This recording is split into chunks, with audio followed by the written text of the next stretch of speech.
Okay, time for workout video number 2 for returning to the gym.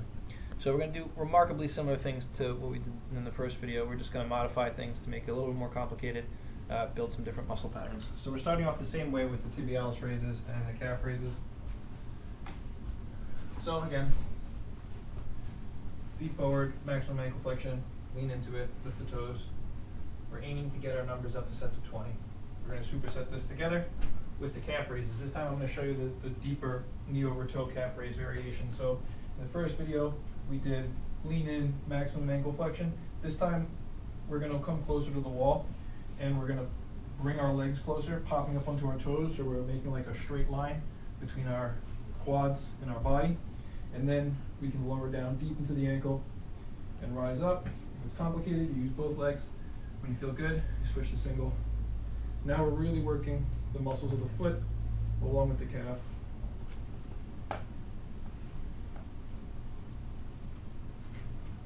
Again, we're going for 20 here on these sets, so you'll superset hip raises with the calf raises, 3 sets of those. After that, we're going to move on to our knee over toe squats. So here, we can set our feet out a little bit, or we can have them lined up, whatever's comfortable for you. We're going to let our knees come straight forward. We're going to try and keep our back upright. Bring our hands together as if we were holding a weight, which we will do eventually. As I come down, my heels are going to rise up, and then I want to come as low as I can. Push up high, squeezing the glutes at the top and pushing up onto the toes, and then we'll settle back in.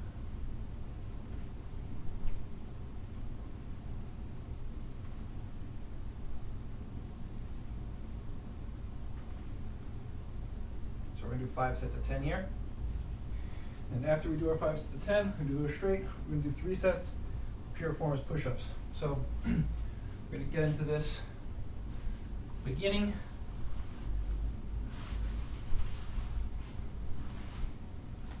Bring the leg bent over the front. This one's in the back like this. We straighten the back leg, and then we can roll over on top of it.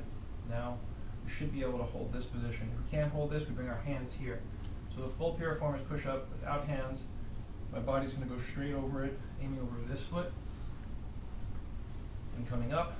If I can't do that, easier version, looking this way, coming over this leg. And if I can't do that, I bring my hands down and I use my hands to do the push-up. The whole time we want to lift the chest, get that feeling. Going down, pushing up. So we'll do 5 on each leg.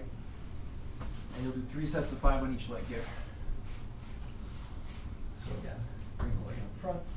This leg can go straight or at an angle. I roll up on top of it. If need be, this foot can pull underneath. And then pushing up into the leg, into the shin, into the foot. A little bit deeper here. Again, to help myself, I can bring one hand to the foot. I can cross over the far leg. Or bring 2 hands down and support myself. Again, 5 on each side, go for 3 sets.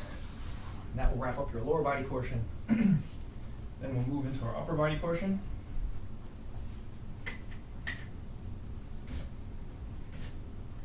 We're going to do our bent over rows. So we'll grab our dumbbells. Knees as straight as possible, hinging at the back. Feeling that strong pull behind the knees. We're going to let the shoulders go, and then we'll pull deep back for 5. Do one side, and then the other. 5 on each side. And we're going to superset those with incline bench. So we take our bench, sit ourselves up high.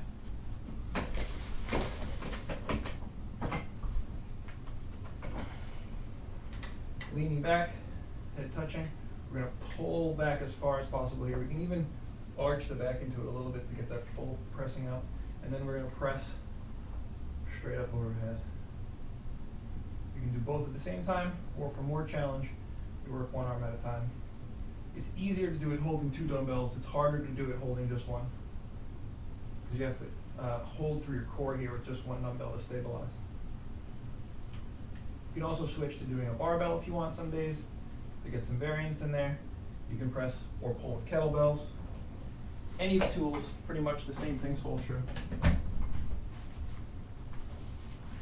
So we're going to superset 5 sets of 5 rows, 5 benches, back and forth.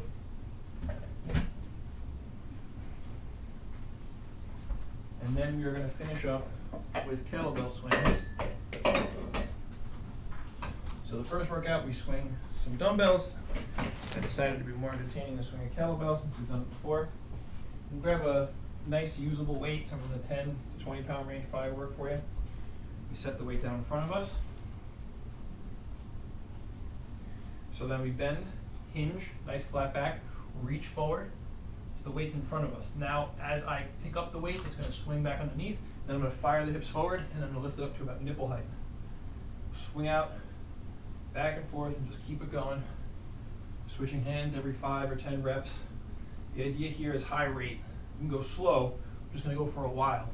So we're going to set a timer for about 2 minutes, and we're going to keep working the hinge. Nice strong back, strong neck, strong shoulders pulling. Rest as much as you need in between. This is the finishing part of your workout before you go into your cardio. So this should really get a nice sweat going. Should really feel every muscle from your foot up to your neck.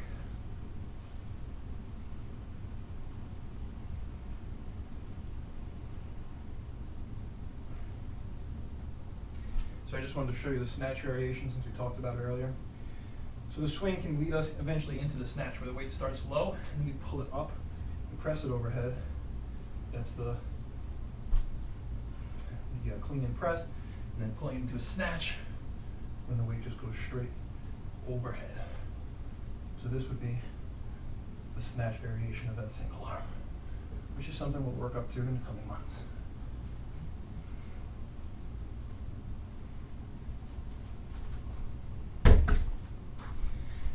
There you have it.